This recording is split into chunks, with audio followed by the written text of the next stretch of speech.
Bulletin के आगाज में अहम खबर मुजफ्फराबाद से, जहां हाई कोर्ट के फुल कोर्ट ने वजीर आजम आज़ाद कश्मीर को डिस्क्वालीफाई कर दिया। वजीर आजम आज़ाद कश्मीर को अदालत बर्खास्त होने तक सजा सुना दी। अदालत आलिया के फुल कोर्ट ने असम्बली की रुकनीत से भी फारिग कर दिया।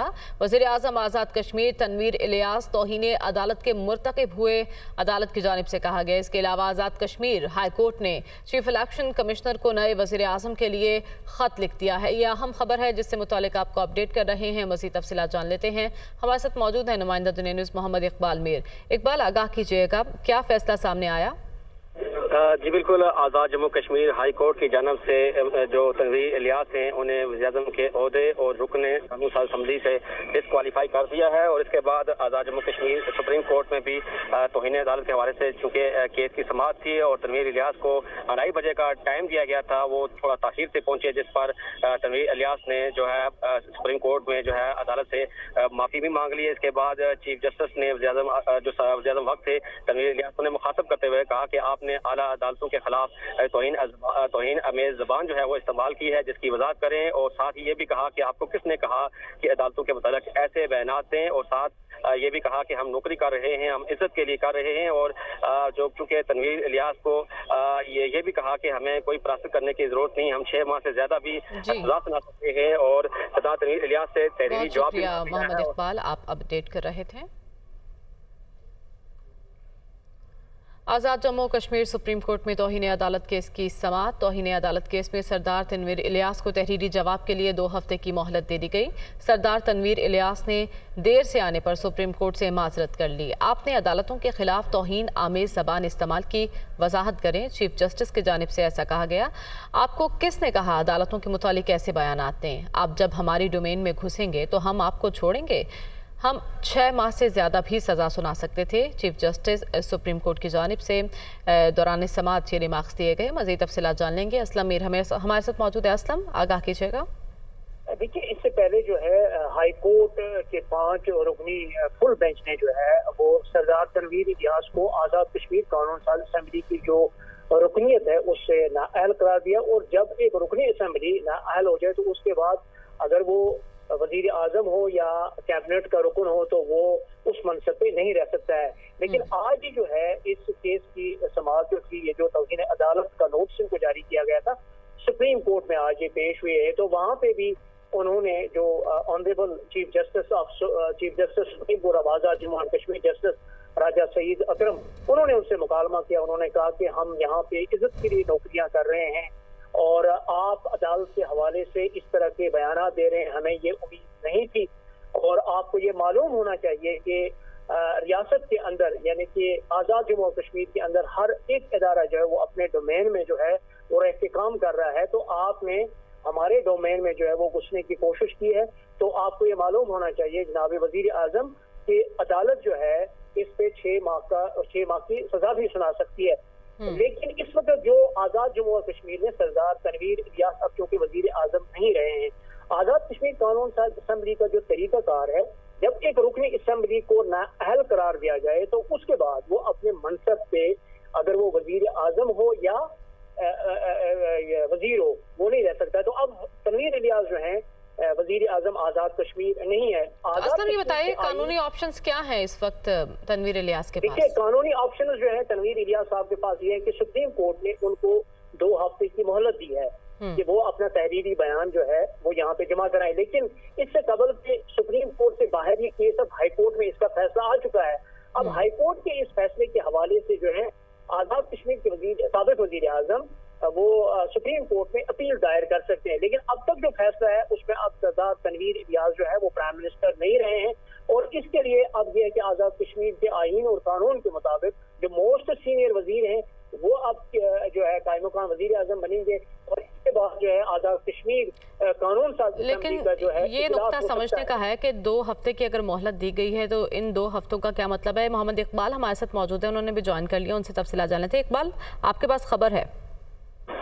जी बिल्कुल, ये चूँकि तौहीन अदालत थी तनवीर इलियास के हवाले से, चूंकि आज़ाद कश्मीर हाई कोर्ट ने भी और आज़ाद कश्मीर सुप्रीम कोर्ट ने दोनों मज़द अदालतों ने आज तनवीर इलियास को तलब किया था। और चूंकि 10:30 बजे का जो सुबह टाइम रखा गया था उस पर तो वज़ीर-ए-आज़म वक्त जो तनवीर इलियास हैं वो नहीं पहुंच सके और ताखीर से पहुंचे, जिसके बाद उनसे पूछा गया तो उन्होंने ये कहा कि मैंने तौहीन अदालत की है। जब उन्होंने ये बात मान ली तो उसके बाद 1:30 बजे जो फैसला सुनाया हाई कोर्ट की जानब से कि आप जो है वो डिस्क्वालीफाई हो चुके हैं, और उन्हें कहा कि जब तक आप अदालत में केस चल रहा है उस वक्त तक आपको यही सजा भी साथ उनको सुनाई गई। उसके बाद चूंकि सुप्रीम कोर्ट ने भी जो वज़ीर-ए-आज़म वक्त तनवीर इलियास है उन्हें तलब किया था, और पहले केस की जो समाअत थी वो 12:30 बजे थी, लेकिन फिर इस केस की समाअत को जो है 2:30 बजे तक मौखर कर दिया गया था। और तनवीर इलियास जो है वो जब सुप्रीम कोर्ट पहुंचे तो ताखीर से पहुंचे थे, जिसके बाद सुप्रीम कोर्ट में उन्होंने जो है वो देर से आने की जो है वो माफी मांगी। और इसके बाद जो chief justice Azad Kashmir supreme court हैं जस्टिस सईद अकरम, उन्होंने जो है सरदार तनवीर इलियास को मुखातब करते हुए कहा कि आपने आला अदालतों के खिलाफ जो तौहीन अमेज जो है ज़बान इस्तेमाल की है इसकी वजाहत करें, और साथ ये भी कहा कि आपको किसने कहा था कि अदालतों के मुतल्लिक ऐसे बयानात दें। और सरदार तनवीर इलियास से तहरीरी जवाब भी मांग लिया गया है, और साबिक वज़ीर-ए-आज़म तनवीर इलियास को तहरीरी जवाब देने के लिए 2 हफ्ते की मोहलत दे दी गई है। मोहम्मद इकबाल और असलम मीर हमें अपडेट कर रहे थे। District and session court Islamabad PTI रहनुमा अली बिन गंडापुर को 2 रोज़ा जिस्मानी रिमांड पर पुलिस के हवाले कर दिया गया। जुडिशल मजिस्ट्रेट एहतशाम आलम ने महफूज शुदा फैसला सुनाया। आपको बताएं कि district and session court Islamabad से खबर है, पीटीआई रहनुमा अली अमीन गंडापुर को 2 रोज़ा जिस्मानी रिमांड पर पुलिस के हवाले कर दिया गया। हसीब मलिक हमारे साथ मौजूद हैं। हसीब बताएगा, 2 रोज़ा जिस्मानी रिमांड पर पुलिस के हवाले कर दिया गया अली अमीन गंडापुर को। जी बिल्कुल, ये पीटीआई रहनुमा है अली अमीन गंडापुर, उनको आज 1 रोज़ा जिस्मानी रिमांड मुकम्मल होने के बाद अदालत में पेश किया गया था, जहां पे इंसदात दहशतगर्दी अदालत में सुबह पेश किया गया, जहां पे अदालत में पुलिस की जानिब से ये स्टेटमेंट दी गई कि दहशतगर्दी की दफा जो है वो हटा दी गई हैं, जिसके ऊपर अदालत ने मुतल्लिका अदालत यानी कि जुडिशल मजिस्ट्रेट एहतशाम आलम की अदालत में पेश होने का हुक्म दिया था, जिसके बाद पुलिस की जानिब से अली अमीन गंडापुर को जुडिशल मजिस्ट्रेट एहतशाम आलम की अदालत में पेश किया गया। और वहाँ पे ये थाना गोलड़ा के अंदर FIR दर्ज थी, जिस मुकदमे के अंदर इनको गिरफ्तार किया गया था। बाबर रहमान जो कि अली अमीन गंडापुर के वकील थे, उनकी जानिब से मौक़िफ़ इख्तियार किया गया कि जो FIR दर्ज की गई है वो एक मजिस्ट्रेट की मदयत में दर्ज की गई है, और उसके अंदर उनकी जानिब से ये मौक़िफ़ इख्तियार किया गया कि हमारी अदालत से इस्तदा है कि जो जिस्मानी रिमांड की इस्तदा की गई है उसको मुस्तरद किया जाए और अली अमीन गंडापुर को जुडिशल रिमांड पर अडियाला जेल मुंतकिल किया जाए। जबकि जो प्रोसिक्यूटर थे अदनान, वो अदालत के रूबरू पेश हुए थे और उनकी जानिब से 10 रोज़ा जिस्मानी रिमांड की इस्तदा की गई थी, और उनकी जानिब से मौक़िफ़ इख्तियार किया गया था कि अली अमीन गंडापुर का वॉइस मैच करवाना है और वॉइस मैचिंग के लिए मजीद वक्त दरकार होगा। गुज़िश्ता 1 रोज़ का जो जिस्मानी रिमांड मिला था उसके अंदर हमारी जानिब से पैमरा को बाकायदा तौर पर खत लिखा गया था, राब्ता किया गया था, जिसके अंदर एक प्रोसीजर है, उसके मुताबिक हमें ट्रांसक्रिप्ट मिलेगा। जिसके बाद आपने अपडेट किया, आपका शुक्रिया। Supreme court practice and procedure bill 2023 को सुप्रीम कोर्ट और इस्लामाबाद हाई कोर्ट में चैलेंज कर दिया गया है। दरखास्तों में आला अदलिया से इस्तदा की गई है कि बिल गैर आइनी है, कलअदम करार दिया जाए। इस्लामाबाद से खुसूसी रिपोर्ट देखिए।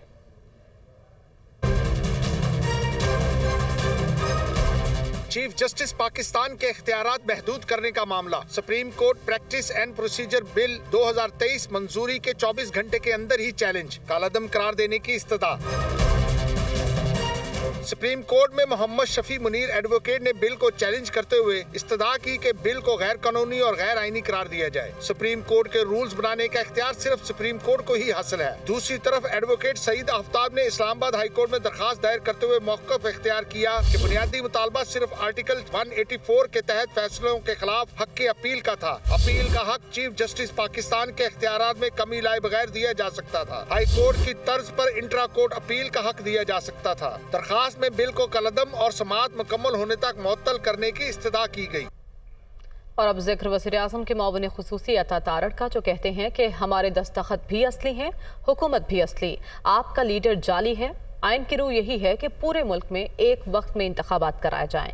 उन्होंने कहा कि पंजाब के इलेक्शन का नतीजा पूरे मुल्क पर असरअंदाज होगा। पार्लियामान आइन में तब्दीली का इख्तियार रखती है।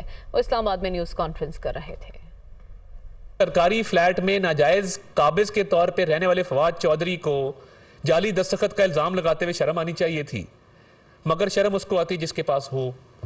जिसके पास शर्म नहीं होती उसको आती भी नहीं है। दिलाई जा सकती है, कोशिश की जा सकती है, मगर जाली दस्तखत वाली जो बात की, इमरान खान साहब को ये आते हैं, हमारे दस्तखत भी असली हैं, हमारी हुकूमत भी असली है, हमारा कॉज भी असली है, आपके दस्तखत भी जाली हैं, आपका लीडर भी जाली है, आपका कॉज भी जाली। खैबर पख्तूनख्वा में इंतखाबात की तारीख ना देने के खिलाफ तहरीक इंसाफ ने अदालत से रुजू कर लिया। पेशावर हाई कोर्ट में दरखास्त दायर कर दी। स्पीकर खैबर पख्तूनख्वा असम्बली मुश्ताक गनी का कहना है कि हुकूमत हीले बहाने से इलेक्शन मुलतवी कर रही है। PTI का वाहिद मुतालबा साफ और शफाफ इंतखाबात हैं। जल्द वज़ीर आज़म और काबीना के खिलाफ नाअहली का रेफरेंस भी दायर करेंगे। वो पेशावर में मीडिया से गुफ्तगू कर रहे थे। हमारे यहाँ हमारे गवर्नर साहब ने जिस दिन असम्बली डिज़ाल्व की थी उसी दिन उनको इंतखाबात की डेट अनाउंस कर देनी चाहिए थी, लेकिन उन्होंने ऐसा नहीं किया। हम एक पुरअमन जमात हैं, हम हर जगह पे कानूनी कार्रवाई कर रहे हैं। हमने फैसला किया कि अब हम पेशावर हाई कोर्ट का दरवाज़ा खटखटाते हैं। So today we are here. आज अब हमने पटिशन जमा करवा दी है। मैं ये समझता हूँ कि ये बदनीयत लोग हैं, ये इलेक्शन करवाने में बिल्कुल भी मुखलस नज़र नहीं आते। इन तरीक़ों से ये इलेक्शन को ताख़ीर का शिकार कर रहे हैं। वफाकी वज़ीर तवानाई खुर्रम दस्तगीर ने कहा है कि 2023 के इंतखाबात 2018 की तरह नहीं होने चाहिए। अगर पंजाब में इलेक्शन पहले हो जाते हैं तो आम इंतखाबात पर गहरा असर पड़ेगा। अक्टूबर में एक साथ इलेक्शन होगा। अदालत अपने मामलात को भी शफाफियत से चलाए। आइन की तशरीह सुप्रीम कोर्ट ने करनी है। ये सारा मामला फुल कोर्ट के जरिए हल होना चाहिए। वो इस्लामाबाद में न्यूज़ कॉन्फ्रेंस कर रहे थे। 2023 के जो इंतखाबात हैं वो 2018 की तरह नहीं होने चाहिए। हमने तो डस्का नहीं करना। मुल्क के 55% आबादी वाले सूबे पंजाब में सूबाई इंतखाबात हो जाते हैं तो उससे पूरे आम इंतखाबात का जो मामला है उस पर एक गहरा असर पड़ेगा। अदालत आलिया अपने मामलात को भी उसी शफाफियत से चलाए जिस शफाफियत के फैसले वो दूसरे इदारों के मामलात में देते हैं और दुरुस्त देते हैं। आइन की जो तशरीह है जो हम सब इस पर मुत्तफिक हैं कि सुप्रीम कोर्ट ने करनी है। सुप्रीम कोर्ट के तमाम जजेस एक फुल कोर्ट में बैठें और फिर अपनी इज्तमाई दानिश से इस आईनी बहरान को हल करके जो फैसला देंगे। Welcome back. अहम खबर देंगे आपको। वज़ीर ख़ारजा बिलावल भुट्टो से पाकिस्तान में सऊदी सफ़ीर नवाफ बिन सईद की मुलाकात हुई है। सऊदी अरब ईरान ताल्लुकात की बहाली खित्ते के अमन के लिए इंतहाई अहम है। पाकिस्तान सऊदी अरब के साथ अपने ताल्लुकात को इंतहाई अहमियत देता है। वज़ीर ख़ारजा की जानिब से गुफ्तगू करते हुए ऐसा कहा गया। वज़ीर ख़ारजा ने हर मुश्किल घड़ी में पाकिस्तान का साथ देने पर सऊदी क़यादत का शुक्रिया अदा किया है। मज़ीद तफसीलात जान लेंगे। आमिर सईद अब्बासी हमारे साथ मौजूद है। आमिर, इस मुलाकात का अहवाल बताइएगा। देखिए, वजीर खारजा बिलावल भुट्टो जरदारी से पाकिस्तान में सऊदी अरब के सफीर नवाफ बिन सईद अल मालिकी की वजारत खारजा में अहम मुलाकात हुई है और इस मुलाकात में सऊदी अरब समेत दीगर जो खित्ते की सूरत हाल है उस पर तफसीली बातचीत की गई वजीर खारजा और सऊदी सफीर के दरमियान। और इस मौके पर वजीर खारजा बिलावल भुट्टो जरदारी ने कहा कि सऊदी अरब ईरान सफारती ताल्लुकात की बहाली खित्ते के अमन के लिए इंतहाई अहम है और इस मुलाकात में पाकिस्तान और सऊदी अरब के दरमियान दो तरफा ताल्लुकात के हवाले से तबादला ख्याल किया गया। वजीर खारजा बिलावल भुट्टो जरदारी ने कहा कि पाकिस्तान सऊदी अरब के साथ अपने ताल्लुकात को इंतहाई अहमियत देता है और इसके साथ साथ वजीर खारजा ने मुलाकात में सऊदी क़यादत के लिए नेक ख्वाहिशात का इजहार किया। और बहुत शुक्रिया आमिर सईद अब्बासी, आपने अपडेट किया। इंटरबैंक में डॉलर की कदर में ₹1.34 का इजाफा। इंटरबैंक में डॉलर ₹288.43 की बुलंद तरीन सतह पर बंद हुआ है। इसहाक डार के वजीर खजाना बनने के बाद अमरीकी करेंसी ₹58.70 तक महंगी हो चुकी है। Head of business desk Haris Zameer हमारे साथ मौजूद है। हारिस, कहिएगा वो कौन से फैक्टर्स हैं कि डॉलर को ब्रेक नहीं लग रही और उड़ता ही चला जा रहा है? सबसे पहली बात तो ये है कि जो कंटिन्यूस डिमांड है, हमने इंपोर्ट रिस्ट्रिक्शंस तो लगा रखी है कि हमें डॉलर जो है सिर्फ और सिर्फ पेट्रोल और दूसरे जो दीगर मसनूआत है जो इसमें खाने पीने की है उसके लिए, लेकिन मुसलसल जो है डॉलर जो है इनफ्लोस कम है। वादे बहुत सारे किए गए, अभी तक कंटिन्यूस ये है कि सऊदी अरब से पैसे आना है, यूएई से, वो सिर्फ पैसे आने हैं।